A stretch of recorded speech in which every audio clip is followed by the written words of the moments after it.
Bonjour à toutes et à tous et bienvenue avec cette vidéo explicative autour de la leçon que nous avons déjà abordée en classe, la subordonnée relative et la complétive. Donc,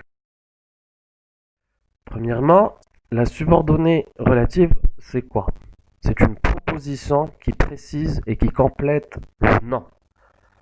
Nous avons deux exemples et j'ai choisi ces exemples puisque nous sommes au mois d'octobre, synonyme en quelque sorte de Halloween.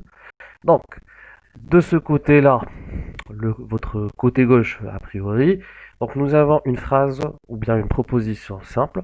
La sorcière mit le chat dans la marmite. Donc c'est une phrase composée, comme vous le remarquez, par un groupe nominal, un verbe. Ensuite, le chat dans la marmite. Le complément d'objet direct et complément circonstanciel du nom. Ensuite, nous avons en quelque sorte inséré un pronom, celui du qui. C'est un pronom relatif qui a permis de compléter en quelque sorte le nom, le chat. Donc la sorcière mit quoi? Le chat qui faisait quoi? Qui miaulait dans la marmite. Donc ici la subordonnée a été introduite par le pronom qui, suivi d'un verbe dans la marmite. Et en ce qui concerne la subordonnée, on peut bien sûr revenir à l'état initial, c'est-à-dire la sorcière a mis le chat dans la marmite. La phrase est toujours, le sens est toujours complet, donc on peut la subordonnée, on peut l'effacer, la supprimer ou bien la déplacer. Donc ce qu'il faut retenir avant de passer à la synthèse, c'est qu'il y a d'autres façons pour exprimer la relative. C'est-à-dire qu'il y a d'autres outils permettant d'introduire une subordonnée relative. Donc comme l'exemple auparavant, donc, nous avons le pronom qui. Cette fois-ci, vous avez d'autres exemples, comme par exemple la sorcière a un nu. Il faut se méfier d'elle. Donc, je procède à la modification, ou bien l'insertion de la subordonnée relative. Donc, comme vous le remarquez encore une fois, c'est un nom ou bien un groupe nominal qui devance le pronom, c'est ce qu'on appelle l'antécédent. Donc, la sorcière dont il faut se méfier, qu'est-ce qu'elle a? Un nez à un nez coucheux. Donc, ce qu'on a ajouté, c'est la subordonnée dont il faut se méfier. C'est une subordonnée déterminative qui complète bien sûr le nom ou bien le groupe nominal, la sorcière. Deuxième exemple, la sorcière a un nez crocheux, je pense à elle, nez crocheux. Donc pourquoi j'ai utilisé cet exemple? C'est pour vous montrer que pour introduire une subordonnée relative, on peut aussi opter pour des pronoms qu'on appelle dans la grammaire des pronoms composés. À titre d'exemple, puisque c'est féminin, donc à laquelle. Bien sûr, si c'était masculin, donc on peut utiliser lequel, ou bien d'autres outils comme duquel, auquel, desquels, lesquels, si c'est au pluriel. Donc, passons maintenant pour la synthèse. La synthèse est la suivante. Donc, une subordonnée relative est un groupe de mots dont le chef est un verbe conjugué et qui complète le nom, c'est-à-dire l'antécédent. Donc, il faut toujours garder en mémoire que l'antécédent d'une subordonnée relative doit être impérativement un nom ou bien un groupe nominal.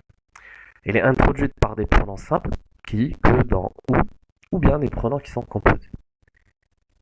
Le groupe nominal ou bien le nom qu'elle complète, c'est ce qu'on appelle l'antécédent. Et pour finir, comme je vous ai dit tout à l'heure, on peut la déplacer et ou bien la supprimer, contrairement à la subordonnée qu'on va voir dans quelques instants. La proposition subordonnée complétive, c'est quoi? C'est une subordonnée qui occupe une place essentielle, très importante dans la phrase. Et sans elle, on ne peut pas avoir un sens. Vous allez le remarquer dans les exemples ci-dessous. Donc, Paul trouve.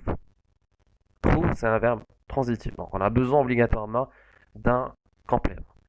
Ici, c'est deux propositions complètement distinctes qu'on va essayer de connecter grâce au pronom que.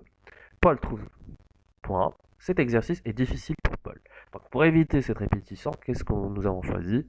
Paul trouve que cet exercice est difficile. Ici, c'est un complément d'objet direct et cette fois-ci, ça complète un verbe.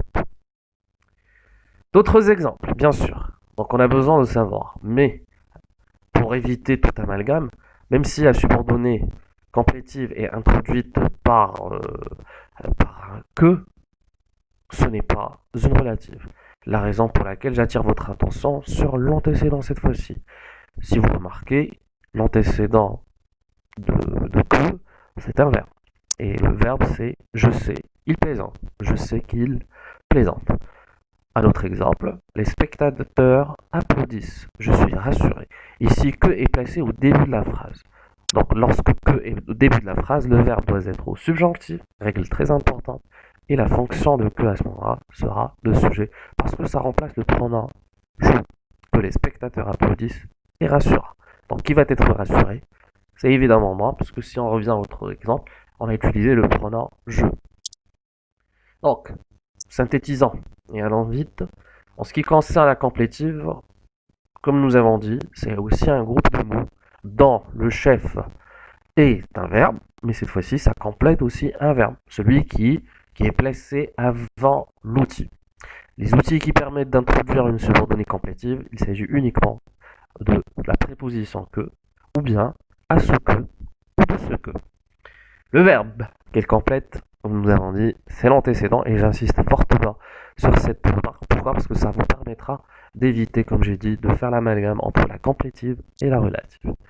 Contrairement à sa sœur jumelle, on ne peut ni la déplacer et ni la supprimer. Donc je vous remercie pour votre attention. J'espère que cette vidéo a répondu à vos questions. Et bien sûr, il sera toujours à votre disposition pour toute révision nécessaire. Merci et à très bientôt.